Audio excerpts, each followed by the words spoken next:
We will never forget. Trevor Noah slams Leo DiCaprio's SA accent in Blood Diamond. The Daily Show's Trevor Noah has mocked Leonardo DiCaprio for his pseudo-South African accent in the movie, Blood Diamond. Jeweler company Tiffany is moving towards more ethical diamond sourcing, but according to Noah, when South Africans think of Blood Diamond, we can't forget Leonardo DiCaprio's hideous attempt at a South African accent. Diamonds just get the attention because everyone saw Blood Diamond, which exposed the corrupt exploitation of native laborers and Leonardo DiCaprio's horrible South African accent, Noah said on The Daily Show.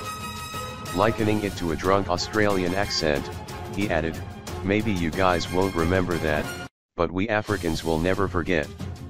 To top it all, Noah suggested that there should be a movie starring DiCaprio and Forest Whitaker's character from Black Panther, where they just do bad accents together.